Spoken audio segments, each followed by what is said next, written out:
Okay, so you're ready to travel. Awesome. First thing you have to do is get your passport. So now that you know the documents that you'll need and the photos that need to be attached to your application, let's learn how to actually fill out the application itself. So the first thing that you'll need to do is first check off that you need a passport book. Passport book is good for all international travel. A passport card is only good if you are traveling to Canada, Mexico, and the Caribbean. So let's check off. We need a passport book. Put a little X there. And then first question is that it wants your last name. So for this example, we're going to use the last name of Smith. First name, let's use Jane.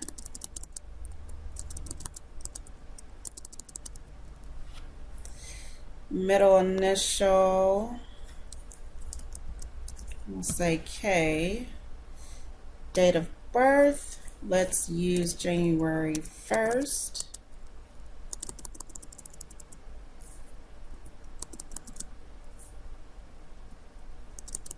And we'll use the birth year as 1900.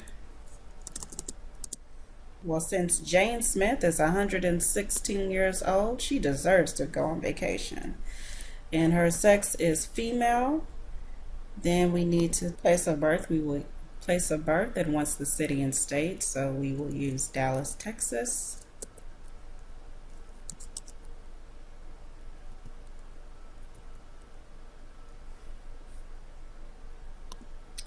Now wants the social security number.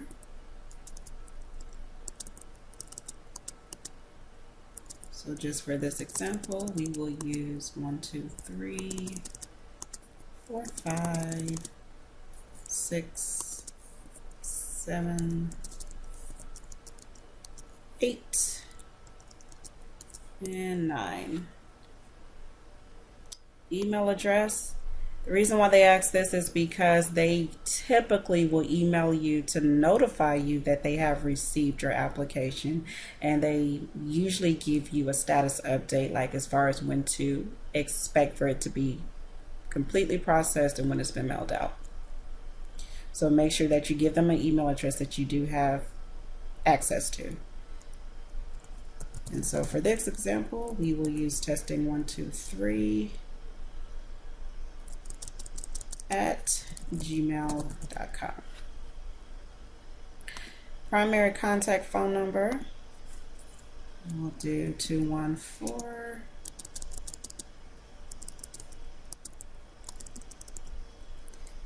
555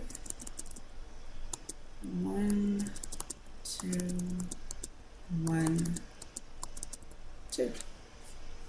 Your mailing address, this is the address that they are going to mail your passport to. So for this example, we will say 1, 2, 3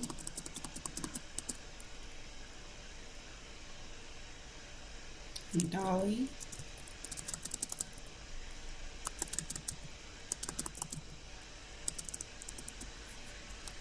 Lane,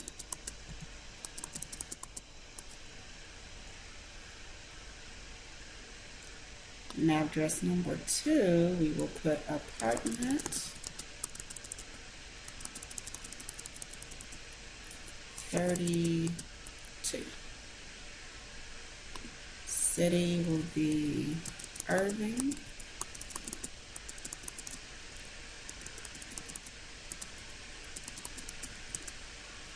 And the state is Texas. The zip code will be 75063. You can skip country because we are in the United States. Now, in this section where it says list all other names that you have used, if they are talking about if you have been previously married, if you have recently been married, or if you have been divorced or widowed. So if you've been recently married, then you need to list your maiden name. If you are divorced, then you need to list your previous married name. This is used for verification purposes. This is their way of making sure that you are who you say that you are.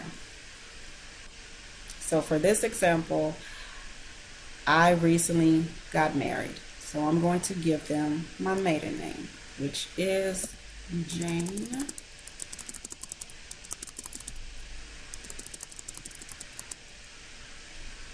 Starr.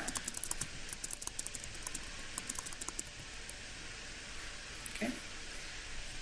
So that part is completed. Directions say to stop and continue on to page 2.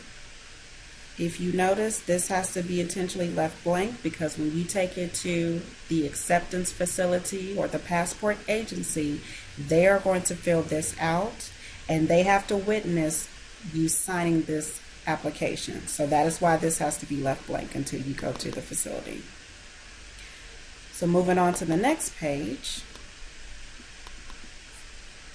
it wants our name and it wants the last name first. So we will put Smith, Jane, and it wants my middle name, which is Kay. And then date of birth, which is January 1st, 1900. Parental information. Now they want the names of your mother and father. So for my mother, we will use, give me 1 second, I need to correct something. For my mother, we will use Lucy.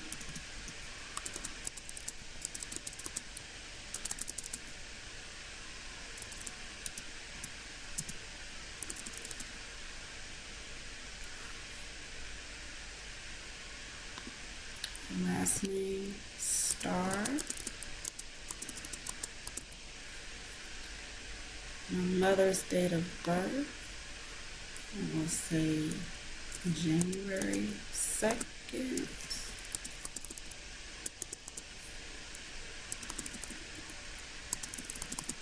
And she was born in 1835.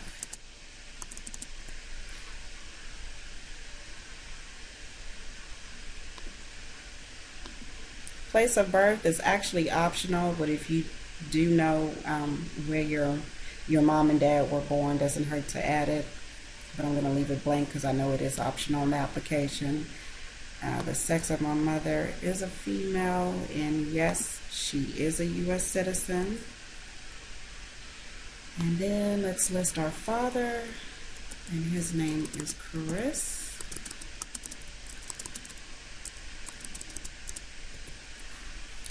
And his last name is Starr. And his date of birth is January 3rd. And he was born in 1847. Mom was a little bit of a cougar. All right. Place of birth, leaving that blank because I know it's optional. And the sex of my father is a male, and yes, he is a U.S. citizen. And then next question is, have you ever been married? Yes, I have. And full name of current spouse or most recent spouse. So my husband's name is Daniel.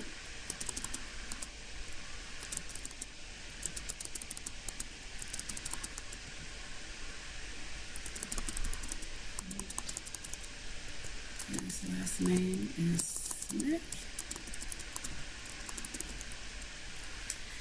Date of birth, he was born in September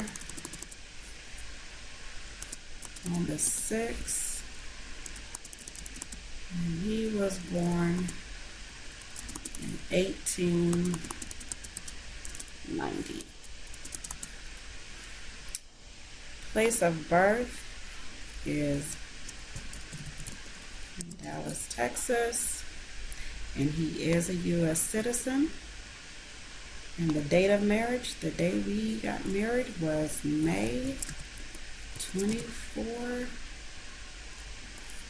2015. Have you ever been a widowed or divorced? No. And then if you have been divorced, they want to know the date of your divorce or the date that you became a widow.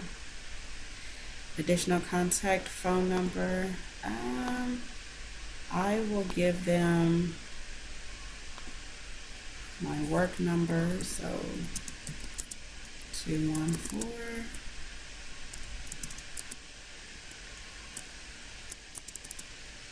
and 55333, and that is my work number. My occupation, I am an operations manager at my job. Employer or school, this is optional, but I will go ahead and list it. And that is NHSC. My height, I am 5'5", even though I was supposed to be 5'10". My real hair color, it is black. My real eye color is brown. Ladies, do not put the color of your contacts. They need the real eye color.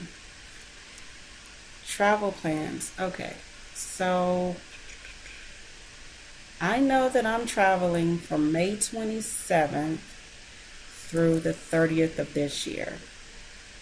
But a good rule of thumb when it comes to receiving your passport in a timely fashion, always move your travel date. Move it up by a week. So since I know that I'm traveling starting May 27th, I'm going to put that I travel May 20th of this year.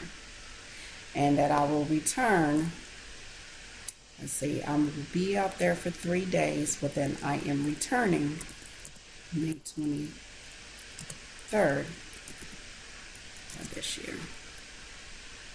That way that ensures by moving my travel date up by a week that I will get my passport on time.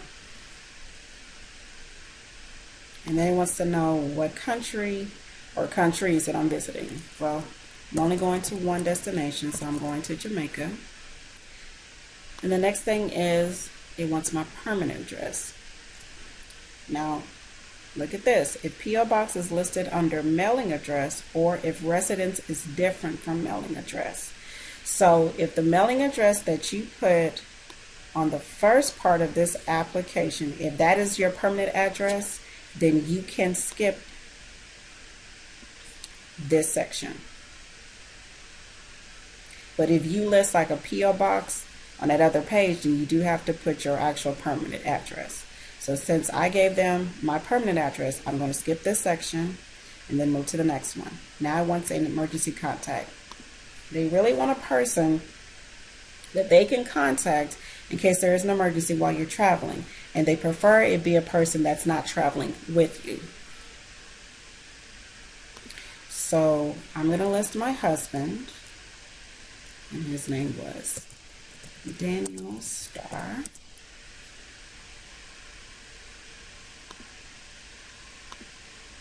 And I'm going to list our address, which was 123 Dolly Lane. Okay. And 123 Dolly Lane. And the apartment number was 32. And that was in Irving. in Texas, and the zip code is 75063. And I will give them his phone number, which is 972-555-4545. And that is my spouse, my relationship to him. The next question is, have you ever applied for or been issued a U.S. passport book or card? No. And so name as printed on your most recent passport book. It wants that. It wants the passport book number. I get to skip this because I've never applied for one. This is my very first one. And let's see what else. Name as printed on your most recent passport. I do not have one, so I can skip that section. And then we're at the end of the application. I leave this blank because, again, when I take this to the acceptance facility or to the passport agency, they're going to fill this out. And so that's it. It's only 2 pages to complete the application. The first 4 pages, they go over type of documents that you will need with your application and the fees that are assessed with the application. And that's it. You're done.